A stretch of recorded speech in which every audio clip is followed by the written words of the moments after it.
السلام علیکم ورحمۃ اللہ۔ جی میری بہن، آپ نے یہ ویڈیو لنک بھیجا ہے۔ عبد الرحمن مکی صاحب دیوبندی مدرس حرم مکہ میں بیٹھ کر یہ شخص ایسی باتیں کر رہا ہے کہ جو سراسر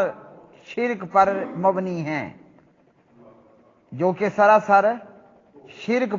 مبنی ہیں، اس ویڈیو کے اندر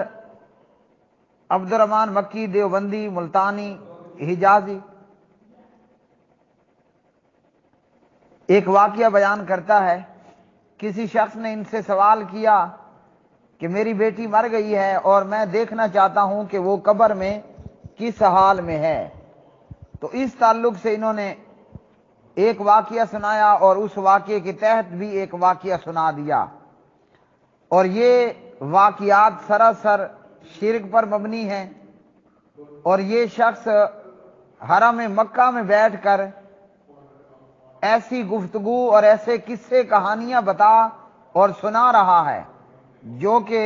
شرک پر مبنی ہیں۔ اس سے ایک تو ہمیں یہ بھی معلوم ہوا کہ بعض نادان لوگ جو کہتے ہیں کہ بریلوی تو مشرک ہیں مگر دیوبندی بڑے اچھے ہیں، تو دیوبندی بھی اسی طرح مشرک ہیں جیسے البریلویہ ہے۔ بقول سید ڈاکٹر طالب الرحمان شاہ صاحب حافظہ اللہ، بریلوی گٹر سے ڈھکن اٹھا ہوا ہے اور دیوبندی گٹر پہ ڈھکن پڑا ہوا ہے، اتنا ان دونوں کے بیچ میں فرق ہے، ورنہ بریلویہ بھی بد عقیدہ ہے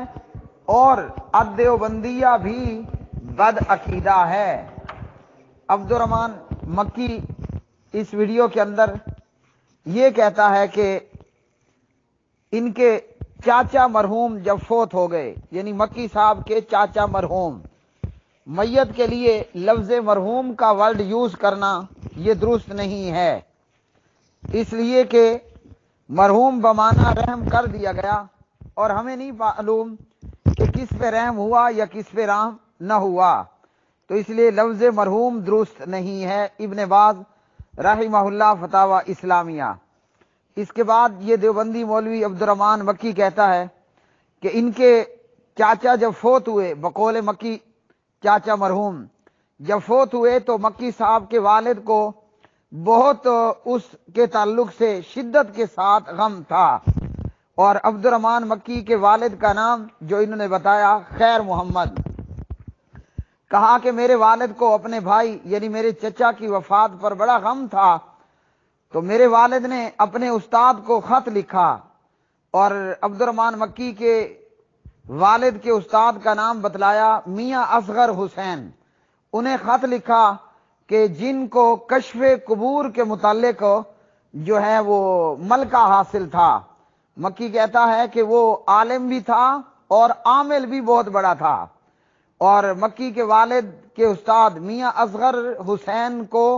کشف قبور پر بہت ملکہ حاصل تھا، یعنی انہیں پتہ چل جاتا تھا کہ قبر میں قبر والے کے ساتھ کیا ہو رہا ہے اور کیا نہیں ہو رہا، تو خط لکھا، اور پھر مکی صاحب نے اس تعلق سے میاں اصغر کے حوالے سے ایک واقعہ سنایا بقول ان کے کہ جو عالم بھی تھے اور بہت بڑے عامل بھی تھے۔ کوئی شخص آیا میاں اصغر حسین کے پاس کہ میری بیوی پر کوئی جن عاشق ہو گیا ہے، اور اس جن کا نام ہے مولا بخش، اور وہ جن مسلمان بھی ہے، تو آپ کوئی تعویذ بنا کر دیں کہ میں اس اپنی بیوی کو پہناؤں یا پلاؤں، کوئی تعویذ دیں کہ جس سے وہ مولا بخش جن بھاگ جائے۔ میاں اصغر حسین نے کہا کہ تعویذ کی کیا ضرورت ہے، ہم اللہ والوں کا جوتا ہی کافی ہے، میرا جوتا لے جاؤ اور جا کر اپنی بیوی کو 3 جوتے لگاؤ، جن واپس نہیں آئے گا۔ تو وہ آنے والا کہ جس کی بیوی پر جن عاشق ہو چکا تھا، میاں اصغر حسین کا جوتا لے کر گیا اور اپنی بیوی کو 3 جوتے لگائے اور جن واپس نہ آیا۔ اب تعویذات کا بازار تو ہم نے سنا ہی تھا، لیکن یہاں حرم میں بیٹھ کر یہ جھوٹا من گھڑت قصہ سناتا ہے جو کہ بد عقیدگی پر بھی مبنی ہے کہ پیر کا جوتا لگنے سے جن جو عاشق تھا وہ بھاگ گیا۔ کہتا ہے کہ میاں اصغر حسین نے میرے والد کو خط لکھا اور کشف قبور کا جو چلہ تھا وہ عمل بھی لکھ ڈالا، لیکن کہا کہ اس کو کرنا نہیں۔ اب اس واقعے کے اندر سراسر بد عقیدگی ہے۔ کشف قبور نام کیا ہے؟ قبروں کے متعلق غیب یا علم غیب کا حاصل ہونا، جبکہ اماں جی سید عائشہ رضی اللہ تعالی عنہ صحیح بخاری میں فرماتی ہیں، من حدث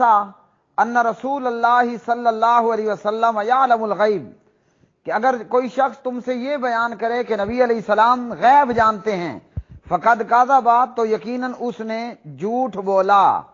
اور قرآن مجید میں اللہ سبحانہ و تعالیٰ فرماتے ہیں وَإِنْدَهُ الْمَفَاتِيحُ الْغَيْبِ لَا يَعْلَمُهَا إِلَّا هُوَ، اور اسی طرح قرآن مجید میں اللہ سبحانہ و تعالیٰ نے فرمایا قُلْ لَا يَعْلَمُ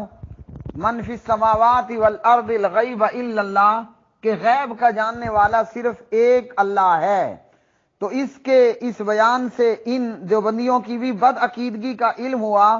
کہ جیسے البریلویہ مردوں کے بزرگوں کے متعلق یہ عقیدے رکھتے ہیں کہ وہ قبروں کا حال جانتے ہیں، تو ان کا بھی یہی عقیدہ، جبکہ غیب کا معاملہ، قبروں کا معاملہ وہ اللہ ہی کو معلوم ہے۔ نبی علیہ الصلوۃ والسلام نے فرمایا اگر تمہیں قبروں کا عذاب دکھا دیا جائے تو تم مردوں کو دفن کرنا ہی چھوڑ دو۔ تو پتہ چلا کہ قبر کے حالات کسی کو معلوم نہیں ہوتے، اور یہ کہہ رہے کہ اسے کشف قبور کا علم تھا کوئی یا چلہ تھا وغیرہ، تو یہ سراسر بےہودہ من گھڑت اور گھڑنتو واقعہ ہے اور شرک و بدعت پر مبنی ہے۔